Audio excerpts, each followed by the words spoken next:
कि शेर अकेले गया था आगरा। आई लोग तो तलवार भाले बरछे और डंडा लेके गए थे। झुंड में सुअर चला करते हैं, शेर नहीं। बार बार उनको जानलेवा हमला करने की कोशिश क्यों करा जा रहा है? करे ना, इस देश में तमाम नपुंसक पैदा हुए हैं। स्वर्गीय श्रीमती इंदिरा गांधी, गांधी जी और राजीव गांधी जी की हत्या किए हैं। ये नपुंसक है ना सब। अखिलेश यादव ने कहा ये क्या करनी सेना नहीं बल्कि ये योगी सेना है। तो वो सत्य कहे हैं। वो तो प्लांट में गया कि वो ताकत, कि मैं ताकतवर हूँ कि अमित शाह ताकतवर हैं। आपसी लड़ाई में वो करनी सेना पैदा हो गई। लेकिन उनका प्रदेश अध्यक्ष मार दिया जा रहा है और गोगा पोगा मारा गया राजस्थान में। एक की पगड़ी उछाली गई गुजरात में। अब उसके बाद एक चप्पल पिटाया करनी सेना का महाराष्ट्र में। से अब एक डिप्टी कलेक्टर को जेल भेजा है 2 महीने के लिए। तब कुल मिलाकर के इस तरह के नज़ारे नहीं होते। लेकिन वो तो कह राष्ट्रवादी बाबा है, शरबत जिहाद जैसे बातें वो कह रहे हैं, तो तुम उसमें गलत क्या है? अच्छा ही बताइए, शरबत जिहाद, लव जिहाद, तो ये तो मैंने सुना और देखा। लेकिन शिक्षा जिहाद भी चलाएंगे? आप मुझे बताइए, बिहार में मदरसा में पढ़ने वाला व्यक्ति और बिहार जेईई मेंस की परीक्षा में 99.99% लेकर के टॉप किया है। इसको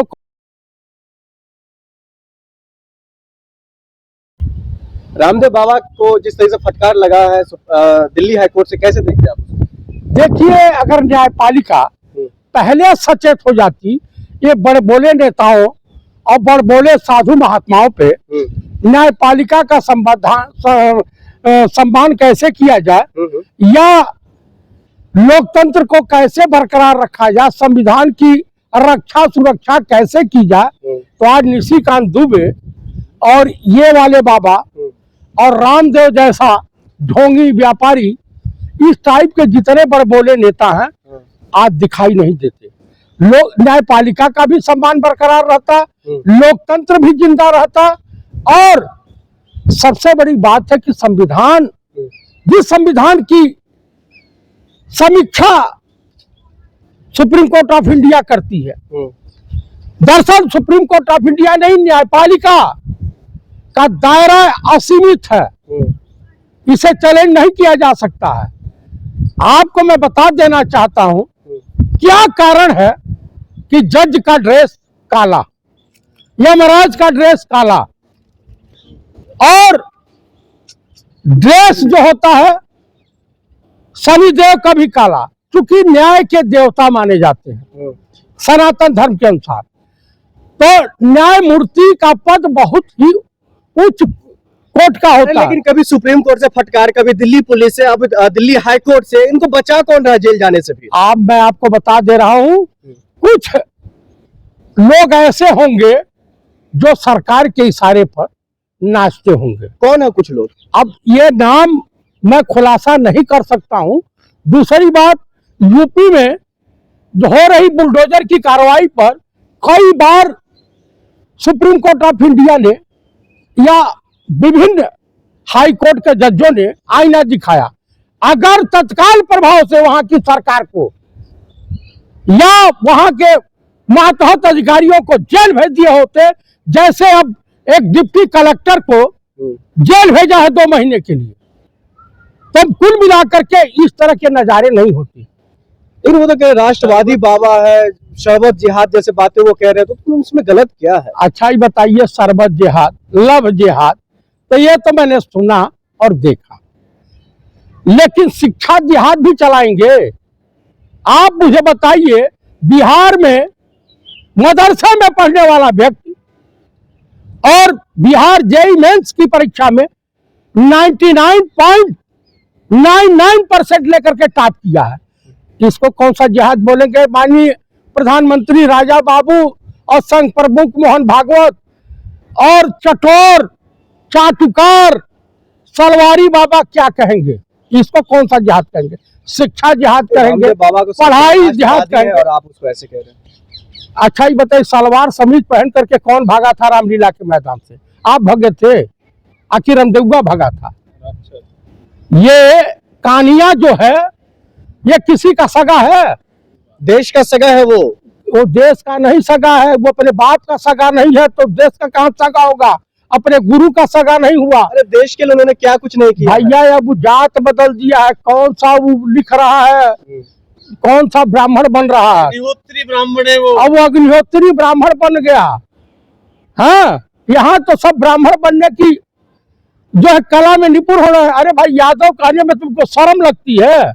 हाँ, हमको नहीं लग रहा कि ये भी वही होगा कचरा। जिस तरीके से जो दिल्ली हाईकोर्ट ने फटकार लगाई है, अब दिल्ली हाई कोर्ट को फटकार नहीं लगानी चाहिए, इसे उठा करके तिहाड़ जेल भेज देना चाहिए। तिहाड़ जेल? हाँ, इतनी बड़ी सजा है भाई साहब, बिना न मानत जलधि जड़ गयो 3 दिन बीत, बोले राम सकोप तब भय बिन होत न प्रीत। क्या मार्केटिंग बढ़ाने की कला थी क्या रामदेव की? और क्या? अरे भाई शरबत जिहाद कहेंगे, हिंदुओं की संख्या ज्यादा है। शरबत पीजिए, पतंजलि का नया बनाए। अगर शुगर की बीमारी नहीं हुई हो तो पी करके देखिए, तुरंत हो जाएगी। रामदेव का कोई प्रोडक्ट पीजिएगा। रामदेव बाबा के प्रोडक्ट पे आपको इतना शक क्यों हो रहा है? रामदेव खुद शक की बीमारी है, तो आप बताइए उनके प्रोडक्ट। देखिए ऐसा है, जो हमारे पुराने वैज्ञानिक है, पुराने व्यापारी है, चाहे टाटा के लोहे के समान कोई लोहा नहीं। जूता में बाटा, लोहा में टाटा, आदमी में नाटा, ये दोनों तीनों जो होते हैं बड़े मजबूत होते हैं। अरे इनका पूरा शक कर रहा है। अच्छा भैया, गाय के बच्चे को, बछड़े को ये पता है कि गाय का दूध पीने से ताकत होती है, गाय का मूत्र और मैला खाने से नहीं होती है। ये अंधभक्तों को पता है, और रामदेव को पता है, रविशंकर को पता है, मोहन भागवत को पता है, और हमारे अंधों के सरगना माननीय प्रधानमंत्री राजा बाबू को पता है। आप मुझे बताइए, इस तरह का जो प्रोपेगेंडा ये लोग तैयार करते हैं, ये देश के लिए दरअसल ये जो नौटंकी रची जा रही है ना, इसके पीछे सबसे बड़ा अगर कोई रीजन है, मुस्लिम तो चाह रहा है। दरअसल गिरती अर्थव्यवस्था, आने वाले आर्थिक तूफान से देशवासियों का ध्यान भटकाने के लिए ये सब प्रोपेगेंडे तैयार किए जा रहे हैं। जो तबाही आने वाली है, किसी जमाने में आने वाली थी तो डॉक्टर मनमोहन सिंह जैसा वित्त मंत्री और प्रधानमंत्री इस देश में हुआ, उस तबाही से बचा लिया देश को। लेकिन इस वक्त तो देश का प्रधानमंत्री अनपढ़ भी है और जाहिल भी है, तो उससे कैसे रक्षा होगी?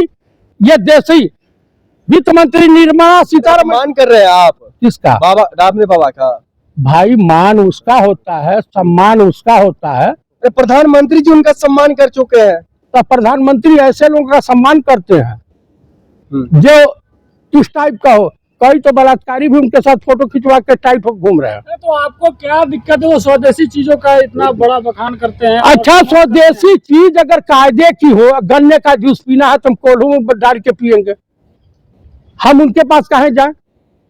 वो कौन सा वैज्ञानिक है? भाजपा नेता नीतीश राणे बोल रहे हैं गौमूत्र सेहत के लिए बहुत ही अच्छा है, मैं रोज पीता हूँ। उनको कहिए अपने बीवी बच्चों को पिलावे, गौमूत्र पिए।